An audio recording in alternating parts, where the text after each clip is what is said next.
Here we are again. By the time you see this YouTube presentation, we'll be in the midst of an election campaign. Same old crew, hoping that you'll vote the same old way. Now I'm hoping, and the key word is hoping at this particular point in time, that I will have had enough people nominate me in order to stand as an independent Senate candidate in Victoria. Obviously, because public interest before corporate interest isn't registered as a political party, individual members have the choice of running as independents if they wish. So what are the policies? Because if you notice most of the major political parties, it'll be a policy vacuum. It'll be variations on the same theme. Variation on the private investment for private profit model. Variations on allowing the corporate sector to continue to make extraordinary profits at the expense of the Australian people. So there will be variations between Labor and Liberal and the Greens and divided nation and the list goes on and on. There will be. And obviously at this election there's a group of reasonably funded independents who have been funded by philanthropy in order to try to break the monopoly the Liberal National Party and the Labor Party have on the electoral process. But the key is policies. Now, you will find that this election, like other elections, will be a policy vacuum. So what are the policies that I'm bringing to the election?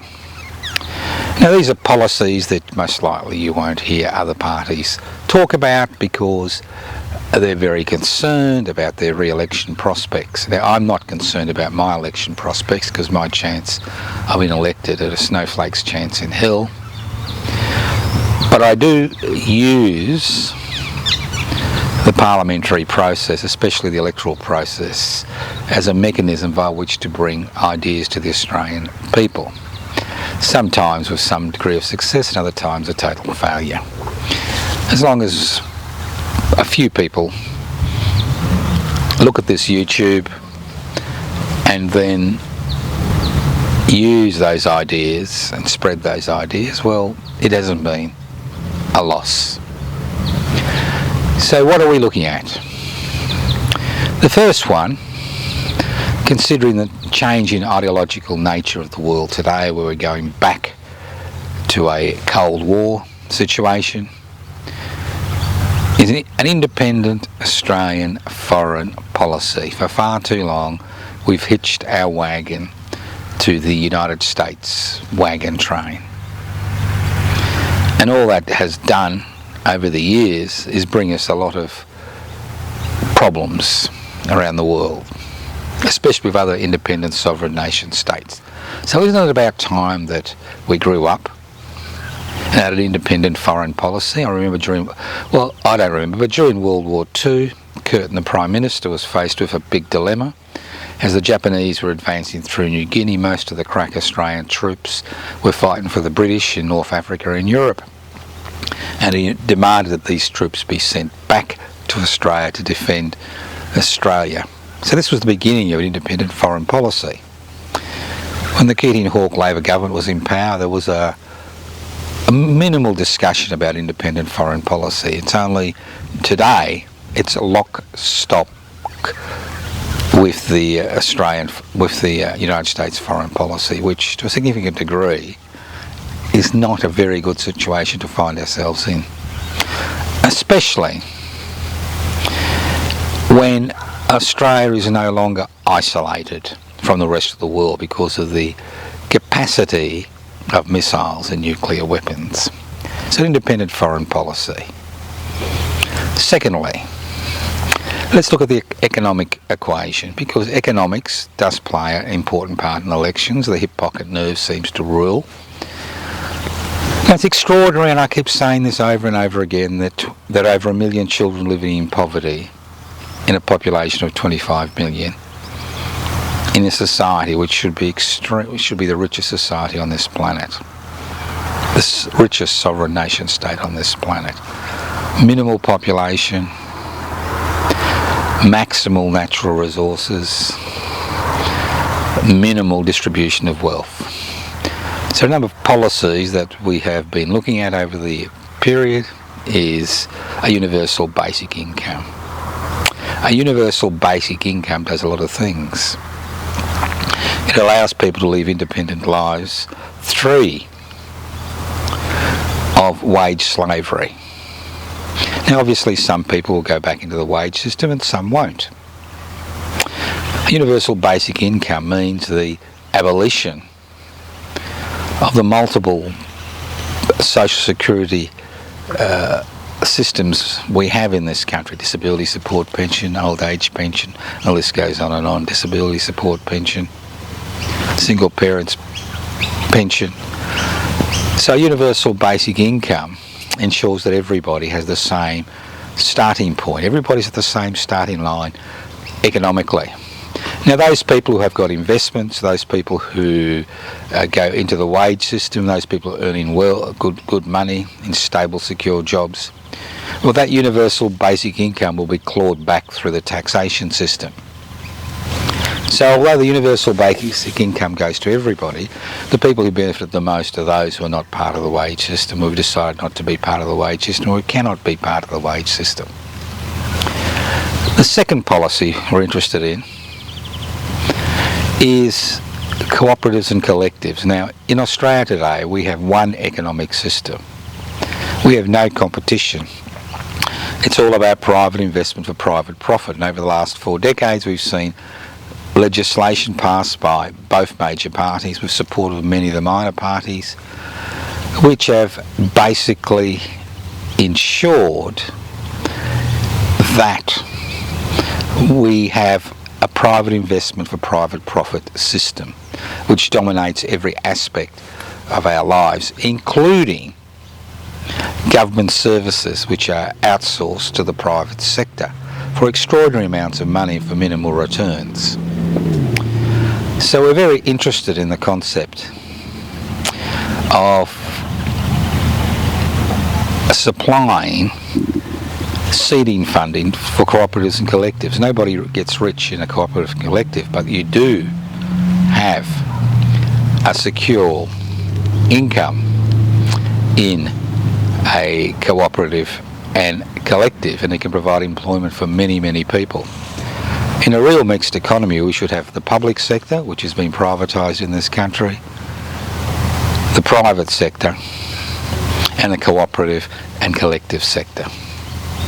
Another thing that I think it's very important that we look at is our relationship with this country's First Nations people. In 2017, the Uluru Statement from the Heart was basically a condensation of the policies which this country's First Nations people wanted: truth-telling, compensation, talk towards a treaty, and the list goes on and on.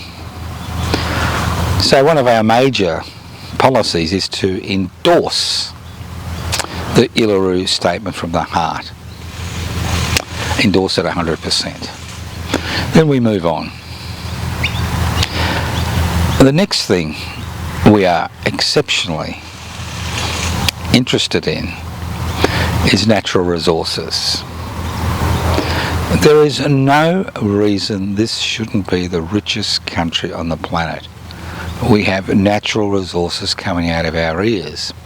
But what we've done, we've allowed the private sector, especially the corporate sector, to dominate the extraction of these natural resources: gas, coal, uranium, diamonds, gold, titanium, rare earth metals, bauxite, and the list goes on and on.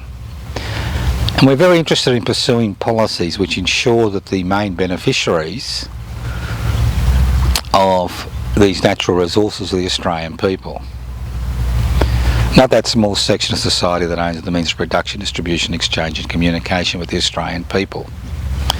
And a number of policies we have is a policy of 70% taxation on profits, 70% taxation, not just iron ore, but any corporation, any privately owned organisation that has more than $100 million in assets in the mining sector would pay 70% on their profits. And if they don't want this, well, we are quite happy as a country to take over those resources and manage them on behalf of the Australian people. So it's about time that this country's natural resources were used for the Australian people, especially this country's First Nations people, who these resources originally belonged to. Now people say, well, these are very nice ideas. These are pleasant ideas, but how do you fund them? How do you fund them? Well, we have a number of taxation policies. Taxation revenue policies which look at the introduction of a 1% financial transaction tax, which would raise over 120 billion per year. Policies which look at a 1% stock market turnover tax. Every time a stock or share is bought and sold, a 1% tax directly to the Treasury could raise anywhere between $30 to $40 billion per year. So these, and then obviously 70% tax on resource profits. This will bring an incredible amount of resources into the hands of the government to deal with the problems that we face as a community. Then we want to look at the elephant in the room, the climate emergency. Now, although we pay lip service to the climate emergency, the fact is that Australia continues per head of population to be one of the greatest polluters on the planet. And through our exports of coal and gas, we continue to support the very system that puts life on this planet at risk. This is not about green capitalism. We are told that the way forward is through green capitalism. We're seeing massive centralised energy production sources in terms of wind farms and electric farms, solar farms, and the list goes on and on. The reality is, what we want is a decentralised energy system which is based on the satisfaction of human needs. A decentralised energy producing system. Any centralised system puts the population at risk of power interruption on a massive scale, especially during an emergency, as we see over and over again. So, and the next thing we need to look at is the concept of consumption. In a private investment for private profit world, consumption is the key to a good life. I mean, if you want to be crude, the three terms which describe life in a private investment for private profit world are consume, defecate, die. And when you die, make sure you do it slow, do it quietly, don't make a fuss. So consumption is the very heart, and consumption for consumption's sake is what has brought us to this situation. So to deal with the climate emergency, we need to create an economy which is based on the satisfaction of real, not manufactured, human needs. So what we consume, how we consume it, what we do to the natural environment are just as important, if not more important, than solar farms and wind farms and alternative sources of energy. So the climate emergency means major changes, and society should be looking at these major changes because we are in an excellent position to deal with these major changes. And when you talk about the climate emergency, it has real impacts. Now, we've seen a number of natural disasters which don't fit the normal patterns occurring in this country over the last few years. Floods, fires, cyclones, the list goes on and on. And obviously those people who know can actually tell us why. As the climate warms, these things will increase. Now, what we have found ourselves to be is woefully lacking in terms of our response to natural disasters. It's a piecemeal response. And to a significant degree, and COVID-19 has highlighted this, to a significant degree, is that we don't have an infrastructure to deal with national emergencies. It's piecemeal, and after a few weeks, when the publicity dies down, the people who suffer are those at the coalface, those who actually sustain the damage. There really is no support system, and even during the acute phase, the support system is very poor. And what we described before is the establishment of a national disaster coordination centre, possibly in Canberra. And this centre helps to coordinate the activities of 50 regional disaster centres, which are fully staffed, which have the necessary equipment, and which are there to respond to disasters in their particular region. Each regional centre will be responsible for a population of 500,000. So in a city the size of Melbourne, you'd have at least 10, maybe 11 disaster centres scattered across the city. In regional areas, we may find the number of natural disasters, the vast distances, would decrease. The number of people would decrease, say, to 250, and maybe they'd increase it to 700,000 instead of 250,000 in regional areas. But what we need is, everybody talks about the forward defence. We talk about our sovereign nation state, about defending ourselves from external enemies. But we need to be in a position to be able to defend ourselves from the excesses of the climate emergency. And the way you would fund a national coordination centre in Canberra and regional centres stretching anywhere between 250,000 to 750,000 people, depending on the geographical region they cover, is through a levy. It's through a taxation levy, like a Medicare levy on the population, say a 2% natural disaster levy. That would not only ensure that you would actually be looked after during the acute phase, but if you lose property, if you cannot insure property, which is uninsurable, as we see in many flood-prone areas, you would have accommodation rebuilt, courtesy of the Australian people through the government of the day. So these are a few policies that we have looked at. We can fund them. It's not a matter of revolution or blood in the streets. This is a simple matter of parliamentary policy. It's a matter of legislation. So if you want to change things, I strongly suggest you support independent candidates and political parties who are promoting these ideas and promoting these solutions. The definition of insanity is doing the same thing over and over and over again, although you know what the result will be.